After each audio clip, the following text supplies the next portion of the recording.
Tazang mong la zong shi ni Green the green, not on the city, settle away, necessary, Tajani Nene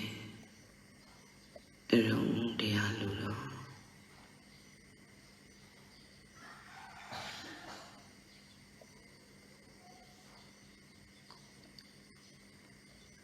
Atikala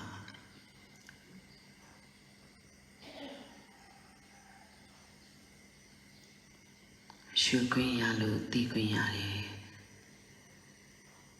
Shukai Kalima, Tilite Eddie Atiu The Ditavi Miyame Diao Mamiao Shukai Kalima, Tilite Eddie Atima Cancer Tita the ball. A cancer Tita the ball body look. The data me on Loyame. The Pekka me on Loda. The Pekka cancer Tita the ball. Mati on Beta. A cancer Tita the ball. Mati on Bede. A Swedukune ni on Chater de. To Bede Locule Lode. A Swedukune ni on Chater Locule Lode. Tatana the Mudia. Eight another Mudia was so nine mode. Shukai Klima de. Cancer Tita de. The walk nene. A tilio me on Giebo. Da mega. The Pema the Mudia, the Pema mega. Roti a tea chaka. Tu John Junine. Pipolare the boa. Beluma me pipane lu dalu meow. Deacon Sati did the volley. Ate the volley. Matiane, Tilane the volley.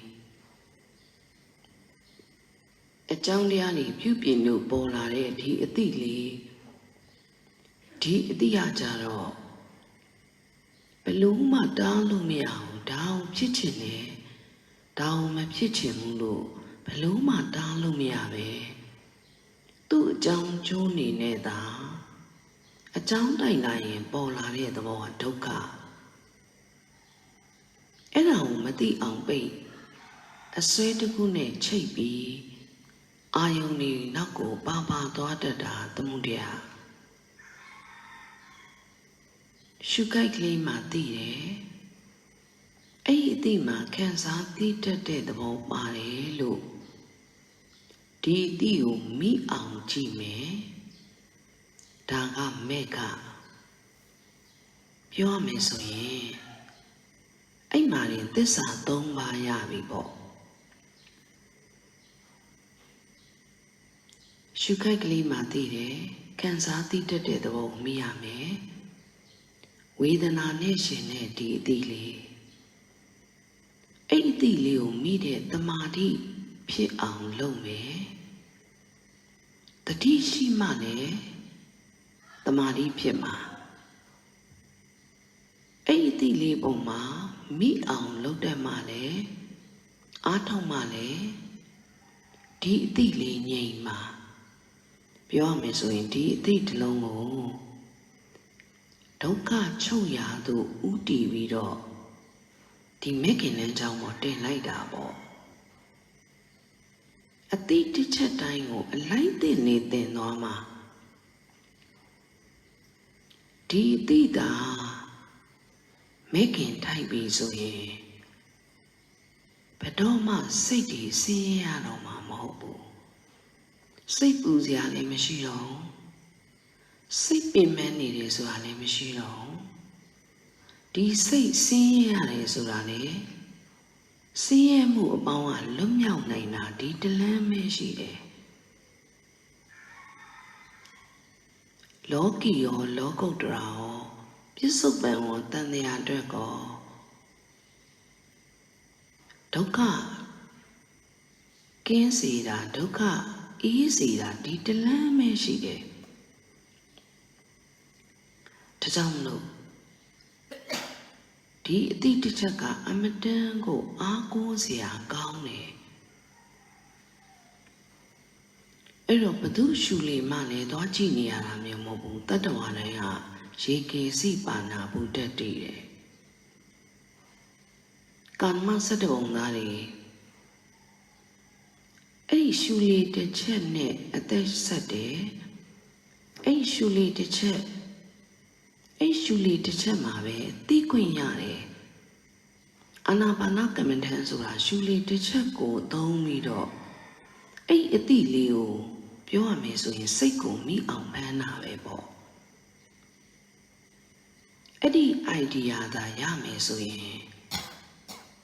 ဒီစိတ်တစ်စိတ်တိုင်း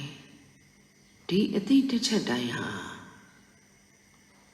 ဒုက္ခချုပ်ဆုံးရာနိရောဓသို့ဥတည်ပြီးတော့မဲခင်လမ်းကြောင်းတိုင်းသွားနေတာဖြစ်တဲ့အတွက်အယူတစ်ခုအစွဲတစ်ခုနဲ့ညှိပြီးသိစရာဘာတစ်ခုမှမရှိတော့ဘူးပြောရမယ်ဆိုရင်အကုသိုလ်စိတ်တွေလုံးဝမဖြစ်တော့ဘူးပေါ့အရှင်းကိုအလုံးစုံသောအကုသိုလ်စိတ်တွေဖြစ်နေတယ်ဆိုတာဒီအတိကိုမိအောင်မလုပ်နိုင်ပဲအဲ့အတိကိုမောဟပိတ်နေလို့ဒီပိတ်ဖုံးနေတဲ့အကြောင်းသမုဒယရဲ့သဘောကို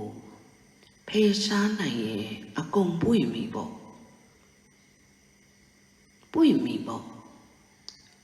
လောကီကိုပဲအာယုံပြုမလားလောကီမန်တိုင်းနောတိဉာဏ်ပိုင်ပိုးပြေလျံကြိုင်ဘောရိမန်တိုင်းဆိုပြီးတော့လောကီမန်တိုင်းဉာဏ်နဲ့နှောပြီးတော့ကြိုင်မယ်ပေါ့နောတိဉာဏ်ပိုင်ပိုးပြေလျံကြိုင်ဘောရိမန်တိုင်းအဲ့လိုမျိုးလောကီအတွက်ကောလောကုတ္တရာအတွက်ကောအမတန်ကိုပြီးပြည့်စုံတဲ့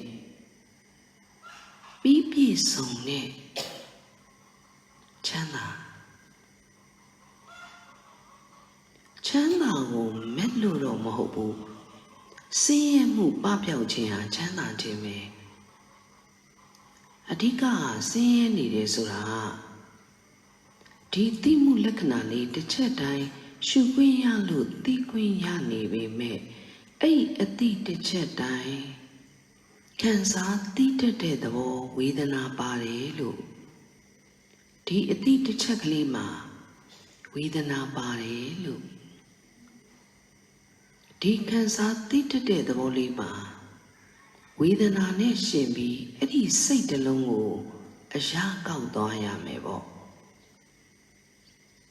တကယ်ဆင်းရဲကနေလွတ်မြောက်ခြင်းနဲ့စိတ်ဆိုတဲ့ဒီအတိဆင်းရဲနေတာလူဆင်းရဲတယ်စိတ်ဆင်းရဲတယ်ဆိုတာဒီစိတ်ဆိုတဲ့အတိလေးခံစားသိတတ်တဲ့သဘောလေးဆင်းရဲသွားတာဆင်းရဲနေတာဘာကြောင့်လို့ဆင်းရဲရတာလဲဆိုတော့အယူတစ်ခုပေါ်မှာဆွဲညှိကပ်တဲ့တဏှာသမုဒယရဲ့နှိပ်စက်ခြင်းကိုခံရလို့ကိုယ်ရင်ဆင်းရဲတာလားဆိုတော့တတ္တဝါအနန္တဒီခံစားသိတတ်တဲ့သဘောမှတ်စရာသိပြနေတဲ့သဘောဒီသိမှုလက္ခဏာရဲ့သဘောကိုတတိထားမိအောင်မလုံတတ်တဲ့တတ္တဝါမှန်သမျှဆင်းရဲမှာဒါတတ္တဝါအနန္တနဲ့ဆိုင်တဲ့အလုပ်ကိုတို့တွေလုပ်နေတာလို့မိမိတို့လုပ်နေတဲ့လုပ်ရက်ကို ကိုယ့်ရဲ့ပတ်ဝန်းကျင်ညာတတာနဲ့မြောက်လောကတာနဲ့မြောက်လုပ်ငန်းကြီးကြီးကျယ်ကျယ်လုပ်တဲ့ကဲ့သို့ဖြစ်သွားလိမ့်မယ်ဘာမှလည်းအပန်းကြီးတာမျိုးမဟုတ်ဘူးဒီ idea ကိုမရလို့ဒီဇိုင်းမက်ပြောရမယ်ဆိုရင်ဒီအသည့်ကိုမမိပဲနဲ့လေးရှူလိုက်တာမျိုးမဖြစ်စေနဲ့လေးရှူတာချင်းတူပေမဲ့အသည့်ချင်းမတူဥတီချက်ချင်းမတူဆိုတာဒီ idea ကွာလို့ဖြစ်နေတာအဲ့တော့တတ်တာပဲဒီရှူခွင့်ရတဲ့အခွင့်အရေးရှုခိုက်ကလေးမှတိပေးပြီးတော့အဲ့ဒီအတိတစ်ချက်မှခံစားသိတတ်တဲ့သဘောပါတယ်တတိထားမိမှအဲ့ဒါဝေဒနာသမာဓိပဲပေါ့အဲ့ဒီ idea ရရင်ဆိုရင်တရှုတရှိုက်တိုင်းမှာတရားကျင့်လို့ရသွားပြီအဲ့ဒီ idea မရဘူးဆိုရင်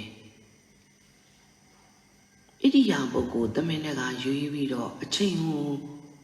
တမင်တကာရွေးပြီးတော့တရားထိုင်မဲ့အလုပ်ကိုတမင်တကာသတ်မှတ်ပြီးတော့မှသာလုံရတဲ့ကဲ့သို့ဖြစ်နေလိမ့်မယ်ဒီသဘောတရားကိုနားလည်ရင်ကြတော့တရားအားထုတ်တဲ့အလုပ်ဒီခံစားသိတတ်တဲ့သဘောကိုမိအောင်လုပ်တဲ့အလုပ်ကတရှူတရှိုက်တိုင်းမှာသိတယ်မိတယ်သူ့ရဲ့လက္ခဏာကိုရောက်အောင်ကိုကြည့်ရမယ်လက္ခဏာရောက်မှဝိပဿနာဖြစ်တာကိုလက္ခဏာရဲ့သဘောဝိအထူးပဿနာအထူးရှုမှတ်နိုင်ရင်ဉာဏ်ဖြစ်တာကိုအဲ့တော့ဘာဖြစ်လဲဆိုတော့အတိဉာဏ်အတိမှဉာဏ်ဖြစ်တဲ့အခါကျတော့ပိတ္တာတွေကနေပွင့်တဲ့အတွက်ဘာကိုပဲအာယုံပြုလောကီကိုပဲအာယုံပြုတဏှာလွတ်ကြောင်းတဏှာငြိမ်းအေးကြောင်းကိုပဲအာယုံပြုကျွဲကူးရေပါအကုန်ပါတော့တာပဲနောက်တစ်ခုဘလောက်ထိတောင်ဒီတရားအားထုတ်နိုင်တဲ့သဘောဟာကောင်းတယ်လဲဆိုရင်အရှမ်းလုပ်ငန်းကြီးကျယ်မြင့်တယ်ပေါ့ဘာဖြစ်လို့လုပ်ငန်းကြီးတယ်လို့ပြောလဲဆိုတော့ဒီအသည့်နဲ့ပတ်ဝန်းကျင်ကိုသိကြည့်မှာအောင်ဒီအသည့်နဲ့ပဲလောကနဲ့ဆက်သွယ်မှာအောင်နောက်တစ်ခုကစိတ်ထားပေါ့စိတ်ထားကဒီအသည့်နဲ့ကိုယ့်ရဲ့ပတ်ဝန်းကျင်ကိုဒီအသည့်လေးနဲ့ပဲကြည့်မှာဒီအသည့်ခံစားသိတတ်တဲ့သဘောမှာတတိထားမိတဲ့တည်ငြိမ်တဲ့အနေထားနဲ့ကြည့်ပြီးအဲ့လိုမျိုးကြည့်နိုင်မှအယူတစ်ခုပေါ်မှာဆွဲညှိခဲ့တဲ့တဏှာသမုဒယနဲ့မကြည့်ဖြစ်မှာတဏှာသမုဒယနဲ့ကြည့်တတ်ရင်ကြည့်မိရင်ညှိမိပြီးကြည့်မိရင်ဒီအသည့်နဲ့တာကြည့်မိရင်မိမိပါဝင်မိမိရဲ့ပတ်ဝန်းကျင်ဟာအကုန်လုံးပိတ်နေကြတာမတိမှုမောဟနဲ့ပိတ်တယ်အယူတစ်ခုပေါ်မှာဆွေးနွေးခဲ့တဲ့တဏှာသမုဒယနဲ့ချိတ်နေကြတာပါလားလို့လောကကြီးကိုနားလည်သွားရမယ်အဲ့လိုမျိုးအယူတစ်ခုပေါ်မှာဆွေးနွေးခဲ့တဲ့တဏှာသမုဒယနဲ့ညှိနေတဲ့သဘောကိုမသိအောင်ဖုံးထားတာအဝိဇ္ဇာလို့ခေါ်တယ်မသိအောင်လည်းပိတ်တယ်အယူတစ်ခုပေါ်မှာဆွေးနွေးခဲ့တဲ့တဏှာသမုဒယနဲ့ညှိနေတယ်ပါသွားတာကိုအဝိဇ္ဇာကဖုံးထားတယ်ဆိုတော့ပိတ်ဖုံးနေတဲ့ဒီအဖုံးကိုဖွင့်နိုင်မှသာလောကီပဲလို့လောကကိုပဲအာယုံပြုဒီအတိတစ်ခုမှာသစ္စာမြင်တဲ့အတိနဲ့လောကုတ္တရာဉာဏ်နဲ့အမြင့်မြတ်ဆုံးစိတ်ထားဖြစ်သွားနိုင်မယ်ဒ ဒီစိတ်ဆိုတဲ့အတိမှာအမြင့်မြတ်ဆုံးပါရမီရဲ့ quality တွေအဖြစ်အမြင့်မြတ်ဆုံးစိတ်တွေဖြစ်ရင်စိတ်ကမြင့်မြတ်နေမှာတော့လုပ်တဲ့လုပ်ရက်တွေပြောဆိုမှုတွေ association အဖွဲ့အစည်းတွေမိမိနေထိုင်တဲ့ location နေရာတွေဟာကောင်းတဲ့အဆောက်အအုံတွေပေါင်းများစွာနဲ့အတူနေရတဲ့ကဲ့သို့ဖြစ်သွားတာဒီစိတ်ကလေးတခုကိုကင်တွင်သွားတတ်လို့ပဲပေါ့စိတ်ဆိုတာဒီအရှိစိတ်နဲ့နောက်စိတ်လိုက်နေတဲ့အဲ့ဒီဟာမျိုးပြောတာမျိုးမဟုတ်ဘူးတိခွင့်ရတဲ့ခံစားသိတတ်တဲ့သဘောလေးကိုစေတသိက်နဲ့ရှင်ပြီးဒီစိတ်ဆိုတဲ့အတိလေးတွေခံစားသိတတ်တဲ့သဘောဖြစ်တယ်အကြောင်းတိုက်လာလို့ဖြစ်လာတယ်မပေါ်ရနေပေါ်လာတယ်မဖြစ်ရနေဖြစ်လာတယ်ပြောရမယ်ဆိုရင်စိတ်ရဲ့သိစရာလေးတွေကဖောက်ပြန်ပြပြလာတာပေါ့မတင်းရနေတင်းသဘောလေးသိတယ်အဲ့သဘောလေးကိုရှုခိုက်သည်ခံစားသည်သတိထားမိအဲ့ဒီတိုင်ပင်နဲ့မမိအောင်တာလို့တော့စင်းရဲမှုကနေလွတ်ချင်ရင်ဒီတလန်းပဲရှိတယ်စိတ်တည်စင်းရဲရတယ်စိတ်တည်ပင်ပန်းရတယ်ဒီအကြောင်းကျိုးကိုသိသွားရင်ပင်ပန်းမှုတွေပပျောက်ပြေလေပြောရမယ်ဆိုနိဗ္ဗာန်လဲဝင်လိမ့်မယ်ပေါ့တကယ်အားကိုးထိုက်လို့တကယ်ဒီအသိလေးကိုကြည့်တတ်ဖို့မမေ့အပ်ဖို့လိုတယ်မမေ့ဖို့သိလိုတယ်အဲ့အသိလေးကိုရကောက်သွားတာပေါ့အဲ့လိုမျိုးမှခံစားသိတတ်တဲ့သဘောမိအောင်မလုပ်ဘူးဆိုရင်အယူတစ်ခုအစွဲတစ်ခုနဲ့မြင်စရာကြားစရာအနက်ရတာတွေးလို့ထိစရာအာယုန်တွေနောက်ကိုပါသွားလိမ့်မယ်ပါသွားရင်ဒီစိတ်စွမ်းအားကျလိမ့်မယ်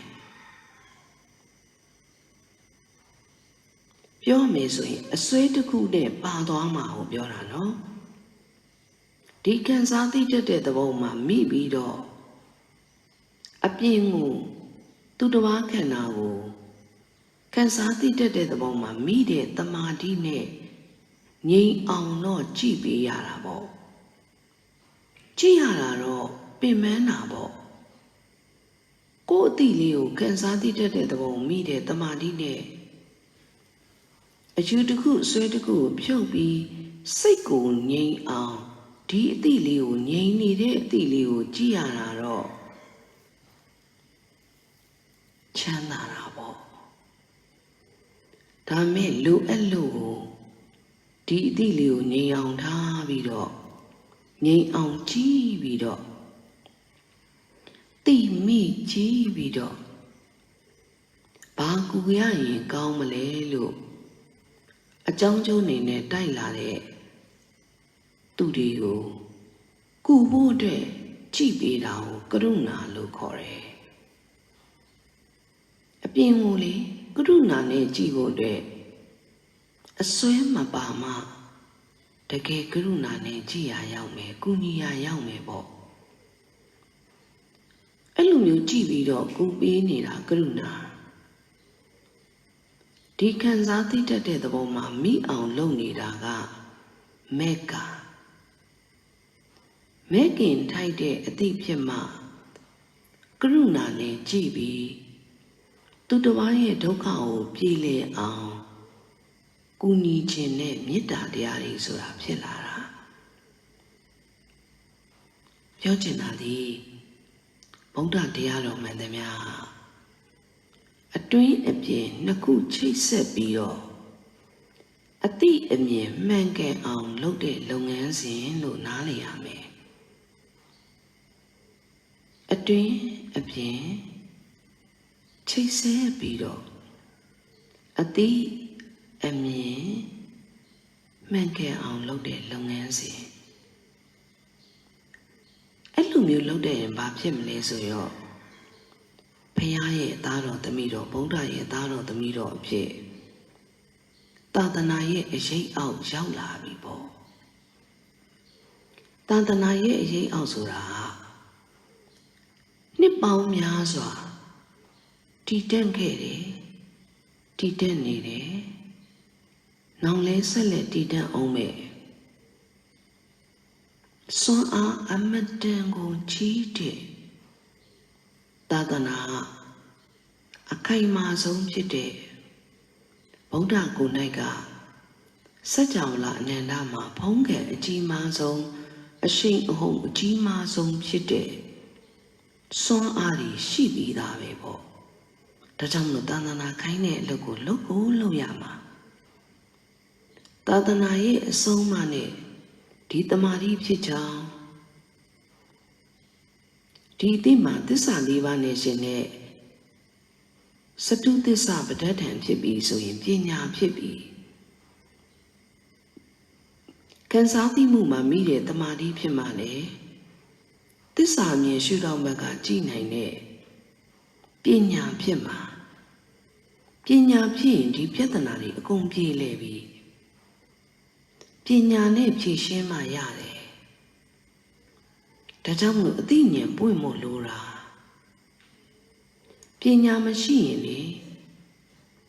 ပြစ္ဆုတ်ပံမှာရောတန်မြာရောသွားတဲ့အခါမှာလူအောင်ကြနေရအောင်ပါပဲဟိုလူအောင်ကြလိုက်ဒီလူအောင်ကြလိုက်ပြောရမယ်ဆိုဒီအသည့်တွေမှာပညာဖြစ်ပြီးခံစားသိတတ်တဲ့သဘောမိတဲ့တမာတိဖြစ်ပြီးဆိုရင်အစွဲတစ်ခုနောက်ကိုဘလို့မှပြောမယ်ဆိုရင်စိတ်မှာပါဝါကျသွားစရာမရှိဘူးပေါ့တအားကောင်းလို့တအားတန်မိုးကြီးလို့ဒီတမာတိနဲ့ပညာသာရှိပြီဆိုရင်လေဘသူ့ကိုသိလဲဘသူ့ကိုကြည့်မလဲကာယနဲ့ပဲဖြစ်ဖြစ်ဝစီနဲ့ပဲဖြစ်ဖြစ်စိတ်ကလေးနဲ့တော့အကုသိုလ်မဖြစ်တော့ဘသူ့ကိုသိတယ်လဲဘသူ့ကိုကြည့်မလဲဒီအသိနဲ့ဘသူ့ကိုကြည့်မလဲဒီအသိနဲ့ဘယ်လိုတွေးမလဲပြောရမယ်ဆိုရင်ပြည့်လွင်မှုတွေနဲ့ပါသွားပြီးတော့တွေးပြီးတော့မငေးဖြစ်မငိုင်ဖြစ်တော့အဲ့ဒါတမ္မာအာဇီဝပဲပြောရမယ်ဆိုရင်စင်ကြယ်တဲ့သီလနဲ့နေနိုင်တာပဲစိတ်ကလေးအတိတစ်ချက်မှတော့အစွဲတစ်ခုနဲ့အယူတစ်ခုနဲ့တွေးပြီးတော့သိမနေတော့အဲ့ဒါတမ္မာအာဇီဝပဲပေါ့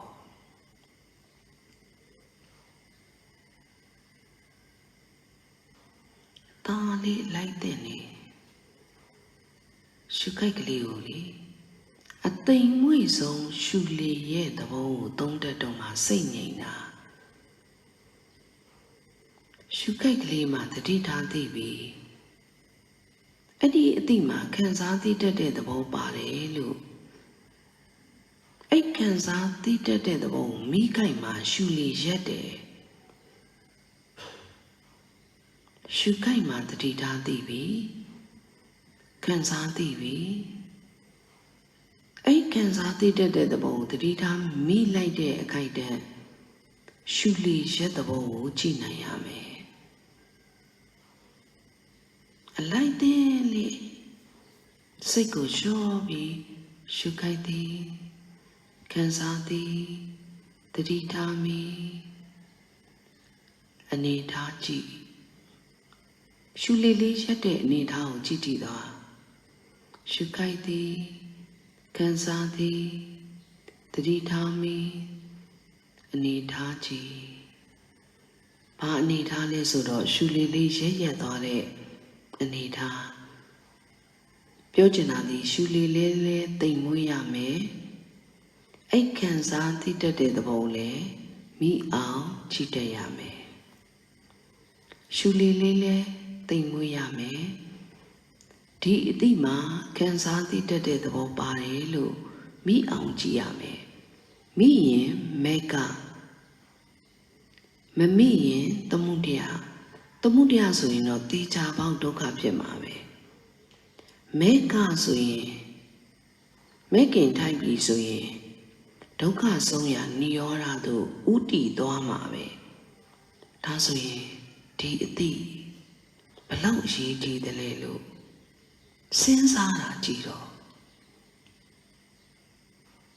မမှန်ကန်ကန်လေးတည့်အောင်စဉ်းစားတာကြည့်တော့နောက်ဆုံးဒီအတိခံစားသိတတ်တဲ့သဘောမှာမိတဲ့တမာတိဒီခံစားမှုမှာအစွဲတစ်ခုနဲ့တွားပြီးတော့အယူတစ်ခုပေါ်မှာဆွဲတဲ့သမုဒယနဲ့တော့ညှိပြီးတော့ဘယ်သူမှမကြည့်ချင်တော့ဘူးကြည့်ခဲ့ပြီးကံမြန်လုံးနေနဲ့ဒီအသည့်ဥပေါ်မှာမိတဲ့တမာတိဘာမှတ်စရာလေးပြနေလဲမှတ်သိစိတ်ပြနေတဲ့လက္ခဏာကိုကြည့်တတ်တယ်မှတ်စရာသည်ပြုပြင်ပြနေတဲ့လက္ခဏာဟာအကြောင်းတရားတွေပြုပြင်လို့ဖြစ်လာတဲ့သဘောဟာဒုက္ခပါလားလို့နားလည်ရမယ်ပေါ့မှတ်စရာသည်ပြုပြင်ပြနေတယ်မလို့ရတဲ့ဒီအသည့်လေးပြုပြင်ပြနေတယ်အဲ့မှာပဲသမုဒယနဲ့ဒုက္ခနဲ့တွဲနေတယ်ဘာဖြစ်လို့လဲဒီမှတ်သိစိတ်ပြုပြင်ပြနေတဲ့တင်ညာမှာနမိတ်တွေပါလို့ဘာဖြစ်လို့ပါတာလဲအတိတ်ခန္ဓာအစဉ်တော့အယူတစ်ခုပေါ်မှာဆွဲညှိကတ်ထားတဲ့သမုဒယကြောင့်အယူတစ်ခုပေါ်မှာဆွဲညှိကတ်ထားတဲ့တဏှာဥပါဒေလို့ကြောင့်ဆွဲထားတဲ့ဆွဲယူထားတဲ့အယူဆွဲထားတဲ့ဆွဲကတ်ထားတဲ့ကိလေသာမှတ်ထားခဲ့တဲ့အမှတ်တွေဟာပြန်ပြီးတော့ပြစ္ဆုတ်ပံမှာဒီအမှတ်ကလေးတွေနမိတ်ကလေးတွေပေါ်လာပါလားလို့အတိတ်ကြောင့်သမုဒယပြစ္ဆုတ်ပံအကျိုးဒုက္ခဒီအကြောင်းကျိုးပဋိစ္စသမုပ္ပါဒ်ကိုနားလည်ရမယ်ပေါ့ဒါခန္ဓာပဋိစ္စသမုပ္ပါဒ်ပဲပေါ့အဲ့သဘောတရားကိုနားလည်ရမယ်သစ္စာအမြင်ရှုထောင့်အထိဒီအကြောင်းကျိုးကိုချိတ်ဆက်ပြီးတော့ဒီဖြစ်ဆိုတဲ့အသည့်လေးကိုနားလည်ပေးရမယ်သစ္စာရှုထောင့်ဘက်ကလေသစ္စာရှုထောင့်ဘက်ကကြည့်ပြီးဖို့အတွက်ခံစားသိမှမိတဲ့တမာတိမရှိရင်ကြည့်လို့မရအောင်ဒီလက္ခဏာကိုမတင်နိုင်ဘူးရုပ်တရားဖောက်ပြန်တာပဲနံတရားခံစားတာပဲလို့ရုပ်နာမာတွေမရက်နဲ့သစ္စာအထိတဲ့ရုပ်နာမာတွေမရက်နဲ့ဒီအဖြစ်မှာသစ္စာပါတယ်လို့သစ္စာအမြင်ရှုထောင့်ဘက်ကတတ်တော်မှအယူပြုတ်မှာသစ္စာမြင်ရှုထောင့်ဘက်ကကြည့်တတ်တာမဟုတ်ဘူးဆိုရင်ပညာမဖြစ်ဘူး။ဘာဖြစ်လို့လဲဆိုတော့ပညာမှာတမာတိပဋ္ဌာန်စတုသစ္စာပဋ္ဌာန်လို့ပြထားတာ哦ပညာမှာဘာပြတာလဲတမာတိနဲ့စတုသစ္စာနဲ့အဲ့ပညာဖြစ်တော့မှပြဿနာအလုံးစုံမိမိစိတ်မှာဖြစ်နေတဲ့ပြဿနာမိမိရဲ့စိတ်မှာဖြစ်နေတဲ့ပြဿနာကိုပြဿနာလို့ထင်နေတဲ့သဘောဟာဒီပညာရှုထောင့်ဘက်ကကြည့်နိုင်တော့မှအလုံးစုံပြဿနာတွေပြေလည်သွားလိမ့်မယ်အဲ့လိုမျိုးသစ္စာမြင်ရှုထောင့်ဘက်ကကြည့်တတ်ဖို့အတွက် ကန်စားသိတတ်တဲ့သဘောမှာမိတဲ့ဝေဒနာတမာတိလိုတာဘယ်မှာခြိတိုင်ထားမလဲအဲ့ရှုခိုက်အသိလေးမှာအခိုက်တဲ့အနေနဲ့သာသိခွင့်ရတာလို့ဒီအသိလေးမှာခြိတိုင်ထားပြီးတော့ကန်စားသိတတ်တဲ့သဘောမိအောင်လုပ်ပြီးတော့မဆရာသည့်ပြုပြင်ပြနေတဲ့လက္ခဏာကိုကြည့်ပြီးတော့သစ္စာအမြင်ထိမြင်နိုင်အောင်ကြည့်သစ္စာအမြင်ဆက်ရောက်သည့်အထိကြည့်ရမယ်အဲ့တော့မှပိတ္တာတွေအပွင့်နဲ့ရမယ်ပွင့်တော့မှဒုက္ခငြိမ်းရအောင်ဆံရမယ်မပွင့်သမျှဒုက္ခငြိမ်းရဆံရအောင်ဘလို့မှမရောက်ဘူးဖြစ်နေလိမ့်မယ်ဘာဖြစ်လို့လဲခံစားသိတတ်တဲ့သဘောမိတဲ့တမာတိမဖြစ်လို့တမာတိဖြစ်အောင်ကဒီအတိတစ်ချက်ရှုခိုက်ကလေးအတိတစ်ချက်မှာဒီ idea အတိုင်းသွားတတ်ရင်သစ္စာထိလဲစိုက်မယ်ဝေဒနာတမာတိလည်းဖြစ်မယ်ဘယ်ကွင်းမှာကျင့်သွားတာလဲဆိုတော့ရှုခွင့်ရတဲ့အတိတစ်ချက်ကမိမိကျင့်ရမယ်ဝိပဿနာကွင်းပဲပေါ့ထိုင်ခွင်းမှာကျင့်တာတွေမဟုတ်ဘူးเนาะဒီအတိတစ်ချက်မှာပဲကျင့်သွားတာပေါ့နိဝရဏတွေကတော့ပိတ်လိမ့်မယ်ပညာကိုညံ့ဖျင်းအောင်လုပ်မယ်နိဝရဏတွေကတော့ပိတ်လိမ့်မယ်အဲ့အချက်ကိုလည်းသေချာနားလည်ထားရမယ်သဘောပေါက်ထားရမယ်ဌိနမိတ်တာပိတ်တော့ထိုင်းမိုင်းသွားရောအကြောင်းကျိုးမသိအောင်ပိတ်တဲ့ဝိသိကိစ္စကြောင့်စိတ်မှာအားထုတ်ရင်းနဲ့လူရင်းမရောက်ပဲပင်ပန်းသွားနိုင်မယ်ဌိနမိတ်တာနဲ့ဝိသိကိစ္စပြည့်နှွေးမှုဥဒိစ္စပိတ်လိုက်တဲ့အခါကျတော့ပြစ္ဆုတ်ပန်အတိကိုမမိဘူးပေါ့အယူတစ်ခုနဲ့တွားညှိရင်မမိတဲ့အပြင်ကုတ်ကုတ်စပြန်ဖြစ်ကောအဲ့ဒါဘာဖြစ်လို့လဲဆိုတော့ဒီနိဝရဏ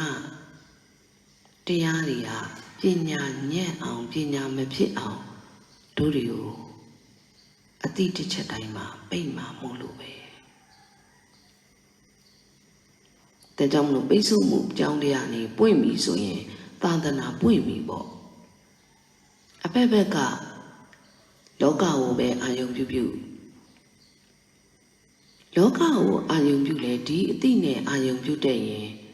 ပွင့်တာပဲဘသူ့ကိုပဲအာယုံပြုပိတ်ဆို့တတ်တဲ့အကြောင်းတရားကိုပွင့်အောင်ချင့်တတ်တယ်ဆိုရင်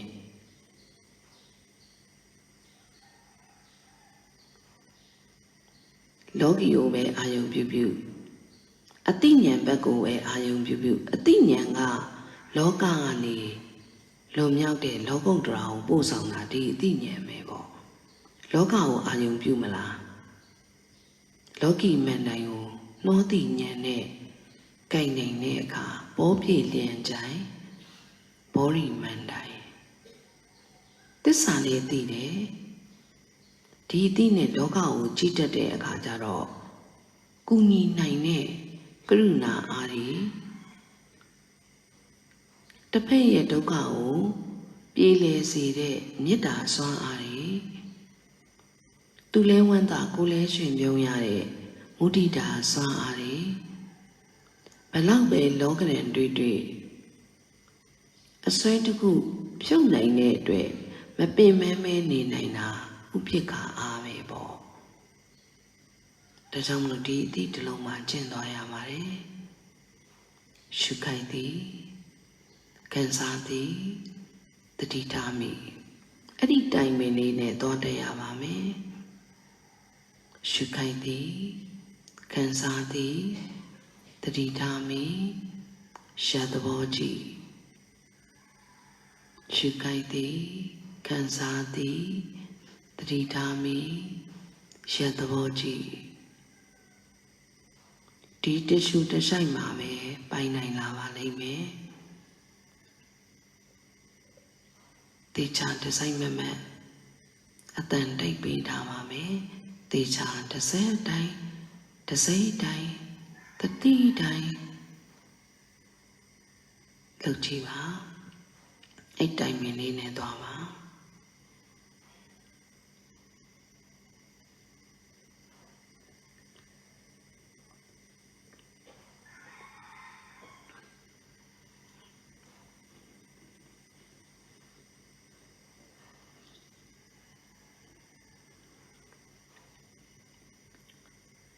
မမေ့အောင်လေးလုပ်ပါခါလေးကိုမမှန်လေးတာမမေ့အောင်လေးလုပ်ပါအတိမှန်မှုလေးလိုတယ်မမေ့ဖို့လေးလိုတယ်မမေ့ဖို့ကတော့တတိရှိရမယ်အတိမှန်မှုကတော့တမသင်္ကပ္ပလိုတယ်မမေ့ဖို့ကတော့တတိရှိရမယ်အတိမှန်မှုကကြတော့မှန်မှန်ကန်ကန်ဒီအတိကိုသစ္စာဆိုင်တဲ့အမြင်ထိသိနိုင်မြင်နိုင်အောင်ကြိုးစားရင်ပညာဖြစ်ပြီပညာဖြစ်ရင်ပိတ်ဆို့တတ်တဲ့အကြောင်းတရားနေပွင့်ပြီပေါ့အတိတစ်ချက်တိုင်းမှာပိတ်တာတွေကနေပြီးတော့ပွင့်လာတဲ့ဖြစ်တဲ့အတွက်ဒီအပွင့်တတ်တွေရှာရင်ဒုက္ခငြိမ်းရာသို့စိုက်ရောက်ဆင်ရာငြိမ်းအေးစေလိမ့်မယ်ပေါ့ဒါကြောင့်မလို့စိုက်ရောက်ဆင်ရာငြိမ်းအေးစေတာတန်တရာမုဒ္ဒရာလို့နိရောဓသစ္စာဘက်မှာဒီတန်တရာမုဒ္ဒရာငြိမ်းအေးစေတဲ့ဗုဒ္ဓရုပ်ဘွားတော်တစုကိုပူဇော်သွားတာပေါ့အပွင့်တတ်ရမှာစိုက်ရောက်ဆင်ရာကိုငြိမ်းအေးတဲ့တတ္တိကိုရမှာအဲ့တော့အပွင့်တက်ရဖို့အတွက်ပွင့်တဲ့တက်ကိုရဖို့အတွက်အဲ့ဒါကိုမသိအောင်ပိတ်နေတဲ့အကြောင်းတရားရှိတယ်အဲ့အကြောင်းတရားလေးကလာလာပိတ်တတ်တယ်လို့အဲ့လိုမျိုးလေးသမုဒယရှုထောင့်ဘက်ကနေပြီးတော့နားလည်ရမယ်ပေါ့အဲ့တော့မသိအောင်ပိတ်တော့နောက်ဆက်တွဲဘာဖြစ်လဲဆိုတော့အယူတစ်ခုပေါ်မှာဆွေးနွေးကြတဲ့အိတ်တနာသမုဒယကြောင့်တောင်းတမှုကြောင့်ဆိုတာဖြစ်လာတာတောင်းတကြောင့်မှုကိုအကြောင်းရှင်းနိုင်မှတောင်းတလေခင်ကြောင့်တောင်းတလေရှင်ကြောင့်ခင်အဲ့တော့မှအဘယမုဒ္ဒရာဆိုတာဘေးကင်းစေတဲ့အတိဖြစ်လာနိုင်မယ်ပေါ့တောင်းတကြောင့်ကင်းနေတဲ့အတိဟာဘေးကင်းတာပဲအဲ့ဘေးကင်းစေတဲ့အပွင့်တက်ရလာနိုင်မယ်ပေါ့အဲ့တော့သမုဒယရှုထောင့်ဘက်ကကြည့်မယ်ဆိုလေဘေးကင်းစေတဲ့ကြောင့်တောင်းတတတ်တဲ့အစွဲကိုရှင်းတတ်တဲ့ရှင်းတတ်တဲ့လောက်ဘေးကင်းလာပြီဆိုတဲ့အပွင့်တက်လေးတွေရလာနိုင်မယ်ပေါ့အဲ့ဒါဒုက္ခငြိမ်းရာဆင်ရာကိုတော့မှာပဲပေါ့အဲ့လိုပဲမေဃသစ္စာရှုထောင့်ဘက်ကပါရမီမြောက်တဲ့ပါရမီဆိုတာစိတ်ရဲ့ quality ကိုပြတာပဲအစွဲတစ်ခုကိုဖြုတ်နိုင်တဲ့အား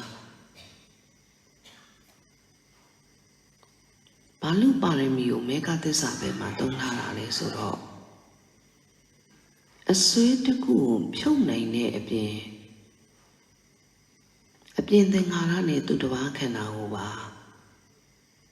အကန့်အသတ်မရှိပဲကောင်းမှုကုသိုလ်မညှို့ညင်မဲနဲ့လုပ်နိုင်လို့အဲ့ဒါကြောင့်မလို့မေဃသစ္စာရှုထောင့်ဘက်မှာပါရမီကိုထည့်ပေးထားတာ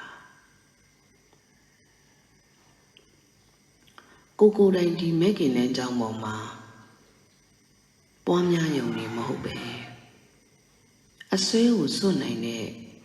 အတိကိုပွားများရုံနဲ့မဟုတ်ပဲသူတစ်ပါးကိုပါပါရမီကုသိုလ်မညှိုးညင်းပဲအပြင်သင်္ခါရကိုပါကြည့်ပြီးတော့အစွဲတစ်ခုကိုစွန့်ပြီးတော့ကောင်းမှုကုသိုလ်ကိုအကန့်အသတ်မထားပဲလှုပ်ဆောင်သွားစေခြင်းလို့ဒီမေဃသစ္စာရှုထောင့်ဘက်မှာပွားများပွင့်ရန်လို့အဲ့ပါရမီနဲ့ပတ်သက်ပြီးတော့ဥဒ္ဒရာမောဒီမူတာကိုပူဇော်သွားတာပဲပေါ့သူတစ်ပါးနဲ့လေအပြင်သင်္ခါရသူတစ်ပါးကိုလည်းချီတက်စေခြင်းလို့အတွင်းအပြင်နှစ်ခုကိုချိတ်ဆက်စေခြင်းလို့ဒီဥဒ္ဒရာမောဒီမူတာကိုထည့်ထားတာပေါ့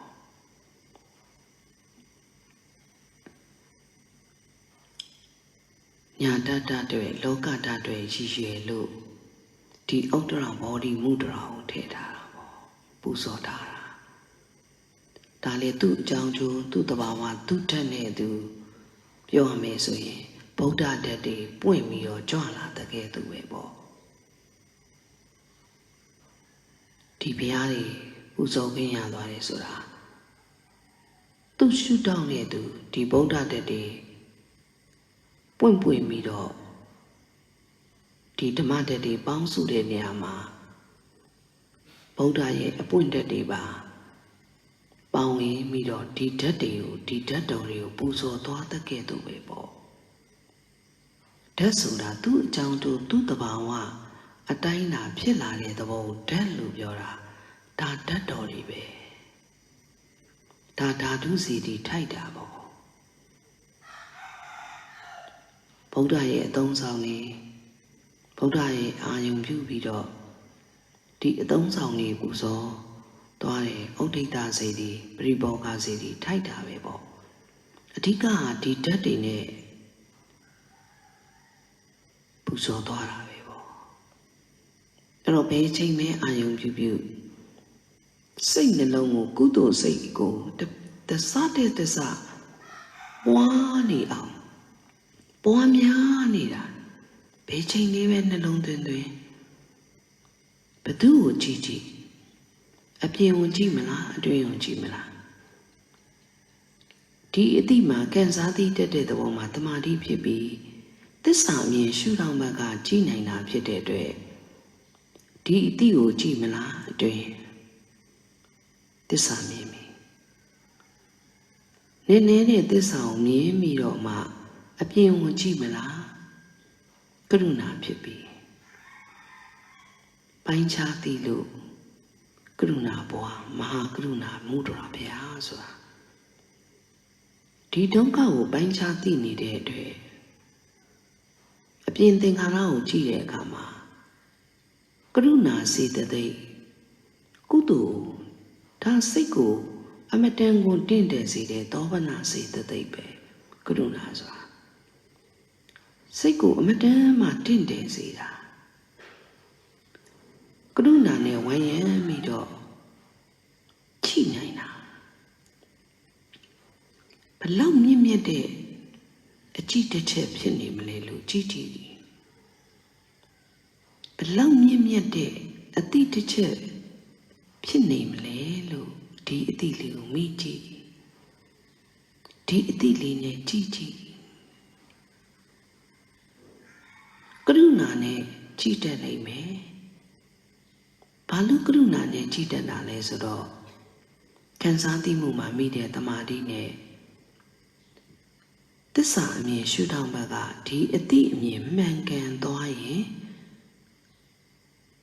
ကရုဏာနဲ့ကြည်တတ်သွားလိမ့်မယ်စန့်ကျင်လို့တဲ့သဘောလေးတွေကိုပယ်စွန့်နိုင်တဲ့အာဒေါသစေတသိက်ကြောင့်မေတ္တာလေးဖြစ်လိမ့်မယ်ပေါ့ငါမငါဆိုတဲ့အတ္တကြောင့်ပြင်မဲနေရတဲ့အဲ့အတ္တကိုစိတ်သုံးအောင်ကျင့်နိုင်ရင်မုဒိတာရောက်မယ်ပေါ့အတ္တကိုအစွမ်းကုန်ဆုံးဖြုတ်ဖို့အတွက်အနတ္တလက္ခဏာကိုအစွမ်းကုန်ထင်ပြီး အနေဆအမြင်ရှုထောင့်မဲ့နဲ့အတ္တရဲ့သဘောကိုစိတ်သုံးအောင်ကျင့်နိုင်ရမယ်ပေါ့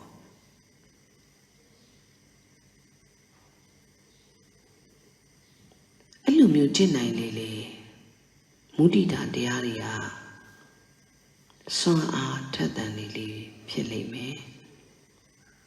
အဲ့ဒီအတ္တရဲ့နှိမ့်ဆက်ခြင်းခံရလို့ဒီစိတ်ကပင်ပန်းနေတာဒါကြောင့်မို့အတ္တကိုစွန့်နိုင်ဖို့အတွက်အနတ္တလက္ခဏာတုတ်ကိုမြတ်စွာဘုရားကထပ်ဆင့်ပြီးတော့မြေဆောင်ဝေကြီး၅ပါးကိုထပ်ဆင့်ဟောရတဲ့ကဲ့သို့ပေါ့ရှုခိုက်ကလေးမှတတိထားပြီးတော့သိပြီဒီအတိမှကျင့်သွားတာလက္ခဏာမပါရင်ဉာဏ်မဖြစ်ဘူးလက္ခဏာဆိုတာလေယုတ်ကပေါက်ပြန်နေနာငါညွတ်တယ်ဒီလောက်လေးနဲ့မရအောင်သစ္စာအမြင်ရှုလောက်ဘက်ကကြည့်နိုင်တဲ့စတုသစ္စာပဋ္ဌာန်ဖြစ်မှဝိပဿနာပညာကလူရင်းရောက်လိမ့်မယ်ယုတ်ကပေါက်ပြန်တဲ့သဘောပဲနာငါညွတ်တာပဲလို့ယုံဉာဏ်တည်းမရက်ပါနဲ့သစ္စာအမြင်ရှုထောင့်မဲ့ဒီအတိလေးကိုမြင်ရမယ်လို့တမန်သင်္ကပ္ပတွေးထားပါဒီအတိအမြင်မှန်အောင်တွေးတတ်အောင်လုပ်ပါအတိအမြင်မှန်ကန်အောင်တွေးတတ်ဖို့နှလုံးသွင်းမှန်ထားရမယ်နှလုံးသားထဲမှာသွင်းထားရမယ်နှလုံးသွင်းမှန်အောင်တွေးတတ်ဖို့အတွက်သွင်းထားဖို့အတွက်နှလုံးသွင်းမှန်အောင်သွင်းထားမှအတိမှန်အောင်တွေးတတ်မှာအတိအမှန်နဲ့အတွေးဖြစ်မှာသွင်းထားမှ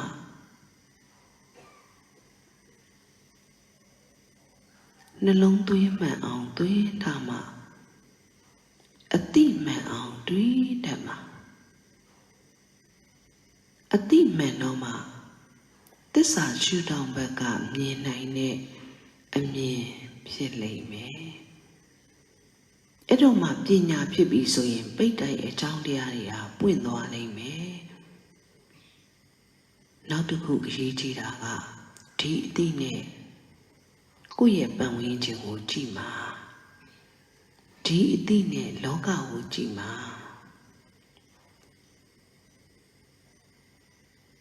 ဒီအတိမှာခံစားသိတတ်တဲ့သဘောမိတဲ့သမာဓိနဲ့သစ္စာရှုထောင့်ဘက်ကအတိအမြင်မမှန်ကန်သမျှကိုပါဝင်ကိုယ့်ရဲ့ပတ်ဝန်းကျင် association location ကိုမင်္ဂလာစိတ်ဖြစ်အောင်စွမ်းဆောင်နိုင်မှာမဟုတ်ဘူးလို့အဲ့လိုမျိုးလေးနားလည်အောင်လုပ်ရမယ်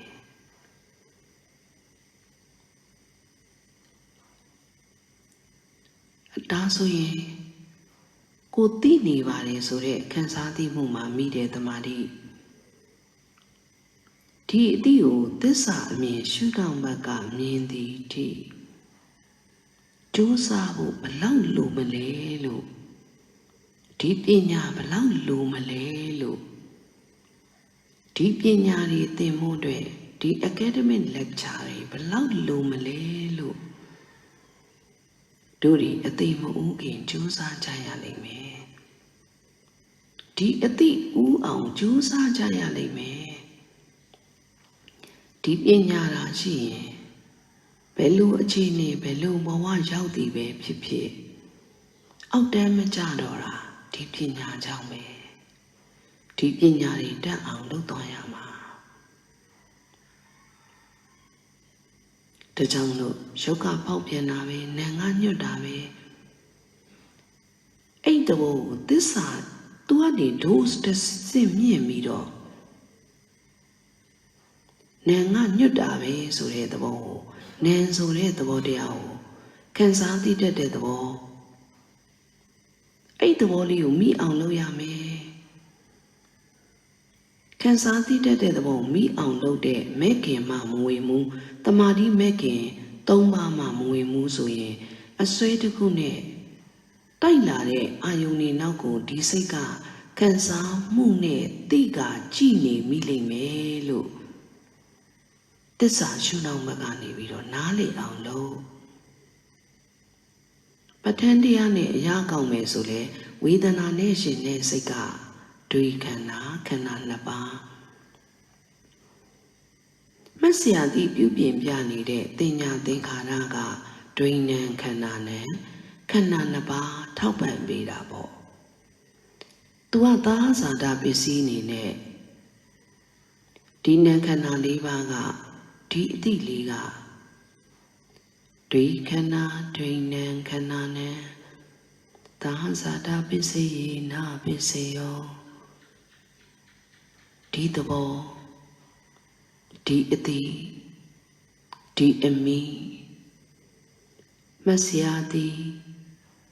မတိစိတ်ပြုပြင်ပြနေတဲ့လက္ခဏာကိုကြည့်ဒီအမှတ်မှာနမိတ်ပါတယ်ဒီတင်ညာကိုပိုင်အောင်လုပ်သွားနော်ဒီအမှတ်မှာလေဒီနမိတ်တွေစိတ်သုံးတယ်ဒီပုံရိပ်တွေပပျောက်အောင်သာကြိုးစားသွားတော့ဒီပုံရိပ်တွေထွက်လာတာဒီမသိစိတ်ပြုပြင်ပြနေတဲ့လက္ခဏာခံစားသိမှုဝေဒနာတမာတိဖြစ်ရမယ်မသိစိတ်ပြုပြင်ပြနေတဲ့တင်ညာသင်္ခါရသစ္စာရှုထောင့်ဘက်ကသူ့ကိုကြည့်တတ်ရမယ်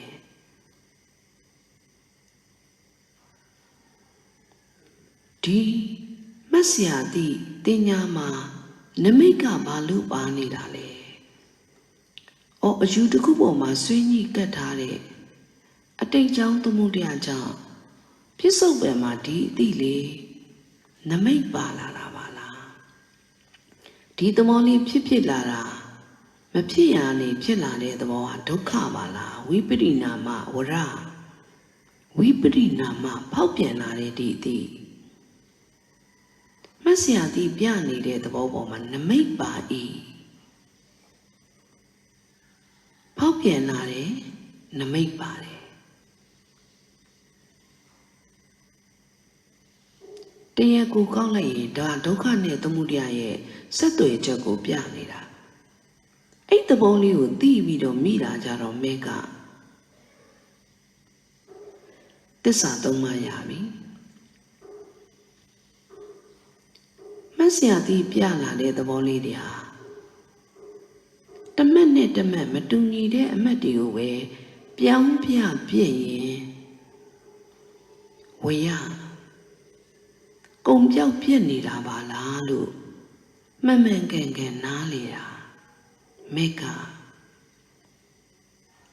နားလေတဲ့အတိဟာမေကပဲပြနေတဲ့အတိဟာဒုက္ခပဲပေါ်နေတဲ့အတိဟာဒုက္ခပြနေတဲ့သဘောမှာသမုဒယအဲ့အတိလေးတွေကတတိပြီးတတိပြောင်းပြက်ပြောင်းပြီးတော့အဲ့သဘောလေးကိုမြင်နာမဲ့ကသူ့ရဲ့ချုပ်ပြောက်မှုရောက်သွားပြီဆိုရင်နိရောဓခံစားသိတတ်တဲ့သဘောမိတာတမာတိပဲပေါ့အတိတလုံးမှာပဲကျင့်သွားမှာကျွမ်းကျင်သွားပြီဆိုရင်နိရောဓတိပန်းဝင်သွားလိမ့်မယ်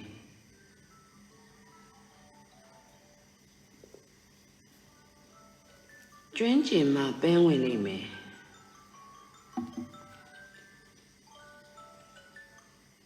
ကျွမ်းကျင်မှပန်းဝင်လိမ့်မယ်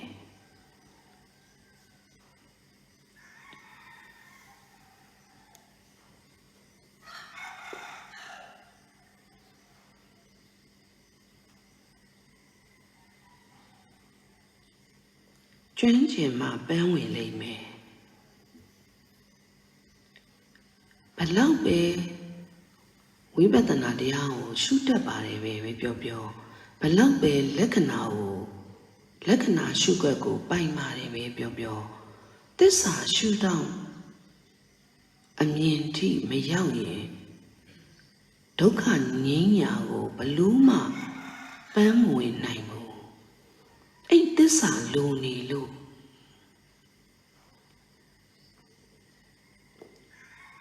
အဲ့တော့ဒီအတိတစ်ချက်တိုင်းမှာနှလုံးသွင်းမှန်ထားမှတမသင်္ကပ္ပမှန်အောင်တွေးနိုင်လိမ့်မယ်အဲ့တော့မှအတိမှန်ပြီးသစ္စာရှုထောင့်ဘက်ကကြည့်နိုင်တဲ့အမြင်ဉာဏ်ရောက်မှဒုက္ခငြိမ်းရာသို့ဆက်ရောက်ဆံရာပန်းဝင်ပါလိမ့်မယ်အဲ့တော့မှလုံးစုံသောဒုက္ခတွေလောကကိုအာရုံပြုတဲ့အခါမှာဒီအသိဉာဏ်တွေပွင့်ရပြီးတော့ဒါလောကကိုအာရုံပြုတတ်မယ်ဆိုရင်လောကီမန်တိုင်းမှာလဲနှောသည့်ဉာဏ်နဲ့ကြိုင်တာဖြစ်တဲ့အတွက်ပေါ်ပြည့်လျံကြိုင်ပြီးအသိဉာဏ်ကဘောဓိမန်တိုင်းဖြစ်ဒုက္ခငြိမ်းရာသို့ပန်းဝင်ပါလိမ့်မယ်ဒါရှုခွင့်ရတဲ့အတိတစ်ချက်အဲ့အတိတစ်ချက်မှာပဲကျွမ်းကျင်သလောက်အဲ့အတိတစ်ချက်မှာပဲဒုက္ခငြိမ်းရာသို့ဆက်ရောက်ဆံရာပန်းဝင်ပါလိမ့်မယ်အဲ့ဒီအတိလေးတစ်လုံးပေါ်မှာသစ္စာမြင်ရှုထောင့်ဘက်ကထိနိုင်တဲ့ပညာအထိရောက်ကြရပါမယ်ချိန်ပြပါပြီ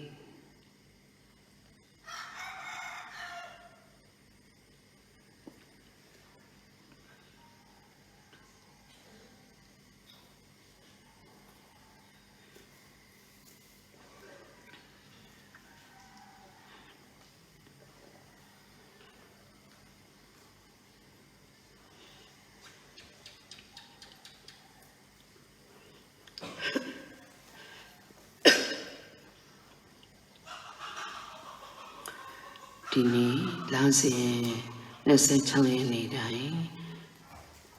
လမ်းစဉ်တရားလူဆွမ်းလူလက်စစ်လျောင်လူတို့ပေးလူထားသောကောင်းမှုကုသိုလ်ရှင်ဖွဲ့မှာဘိုးကလေးမျိုးမှာပေါင်းစု၍ဘိုးကလေးယောဂီများဖွဲ့မှာဘုံကလေးမျိုးမှာသမီးတော်များဖွဲ့မှာပေါင်းစုအကြောင်းပြုကောင်းမှုပြုတာပါတယ်မိဆံမကြီးအားမူထား၍ဖခင်ကြီးဦးချစ်တင်မိခင်ကြီးတော်များငွေတို့အားမူထားလေဒေါက်တာကြီးလေးဆရာလေးဝိညာကာရီနေသမီးတီနာရတ်တို့မှာလာစဉ်တရားလူနဲ့နေ့စွမ်းမတည်သဖြင့်အလူကိုလူတိုင်းထားပါတယ်တရားလူနဲ့တနေ့တာစွမ်းအာရဒါနာအကောင်းမှုကုသိုလ်ဖြင့်ဆရာလေးဓမ္မကာရီနှွေးဝင်နိုင်၏33နှစ်ဖြင့်ဝိနည်းမြတ်ကုသိုလ်ဖြင့် USD မှာတငယ်ချင်းခင်ထူထူနိုင်သမီးလေးခင်ထူထူနိုင်မှာတနေ့တာစွမ်းအာရနဲ့နဝကမ္မလုံတော်ဝီများစက္ကန့်လူတန်းထားပါတယ်ဆရာတော်ဦးဝီသုဒ္ဓမဘဲဆုံဓမ္မပူဇာများဆုံးလို့လူတန်းထားပါတယ်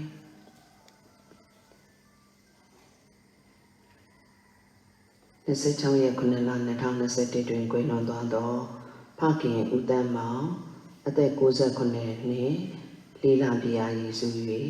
တောင်းဥမမောင်လေးစုမြတ်တော်စုမြတ်စောညီကျော်နေတဲ့ဆန်းဝီလင်းမိသားစုမှာတရားလူအသိဉာဏ်ကိုပေးလူတန်းထားပါတယ်။ကွယ်လွန်သွားသောဖခင်ဦးတန်းမောင်မိခင်တော်တင်အကိုကြီးအောင်ထရန်ဟိုအမလက်မရင်တဲ့လူဝါယေစုကြီးဥမမောင်လေးတော်စုမြတ်စောတားကျော်နေတဲ့သမီးဆန်းဝီလင်းမိသားစုမှာစကြင်ကြောင့်ရှင်မြင်တော်18ချက်ဆွနုလူတန်းထားပါတယ်။ကွယ်လွန်သူမိတော်မေတော်ကြီးတော်တင်လေးလာပြာယေစုကြီး Chain to me as my Jimmy do. Madame to Dendamare, Utunai,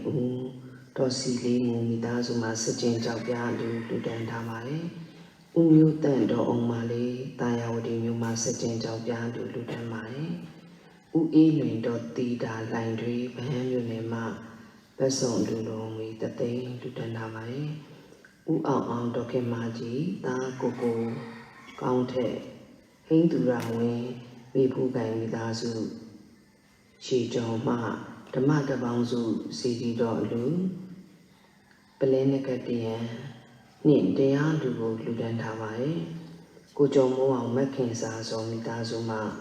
Lue Witu Susudo, Suno Ludan Hawaii. Kaisana line,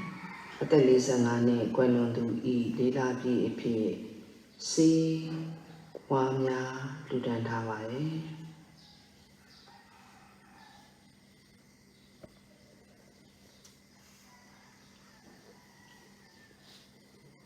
Lucian Didi Doi, Besson Gamugudu, Tanga Janja, a soil so made up, Besson Gamugudu Pie, Palami Miao, Ludan Tado, Palami Dui, Swing the Didi, making a jump body, a baby dancing Michigan, a winter yangi, Dokani Yado, Sayao Samwe, Libyan Nando, Swing in Yada Wazi down. Atumita Buddha Sudam Bibai Om Drana Kisami Temendrana Kisami Tankandrana Kisami Om Drana Kisami Demendrana Kisami Tankandrana Kisami Bodhandrana Kisami Demendrana Kisami Tankandrana Kisami Nhi Tadawa Nhi Song Yang Ang Nhi Tadawa Nhi Song Yang Ang Kang Nhi Tadawa Mu Song Yang Ang Tong Se Debo Lu Na Dema Tadawa Along Go Say Netya Chanda Javasi Go Say Netya Wanda Javasi Luya Supriya Ki Pao Javasi Aswekila Te Ba Pi Miao Ao Ma Si Idemi Ponyen Adawe Kaya When I want to Idemi Dane Meka Pella Nyanata Bori Nyanata Piseyo Hodu Kudo Anya Juro Mujava Gomlo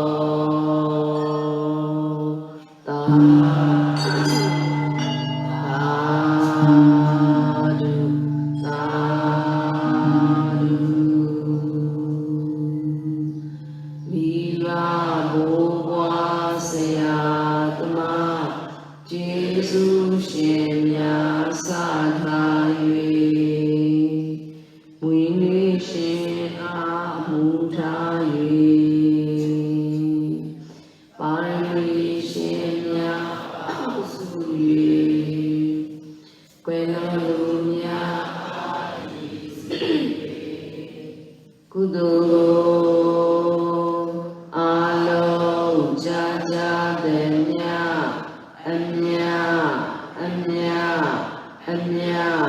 ယူတော်မူကြ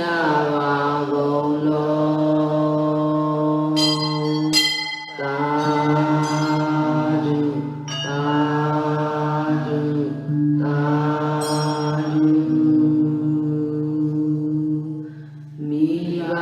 ဘိုးဘွားဆရာသမားကျေးဇူးရှင်များစထားဝိနည်းရှင်ဆရာလေးဓမ္မကာရီຫນွေဝိနိုင်အားမူထား၍ပါရမီရှင်များပေါင်းစု၍ကွယ်လွန်သူများအားရည်စု၍ကုသိုလ်ကိုအာလုံးကြာကြာသည်များအမြယူတော်မူကြပါကုန်လောသာဓုသာဓုသာဓု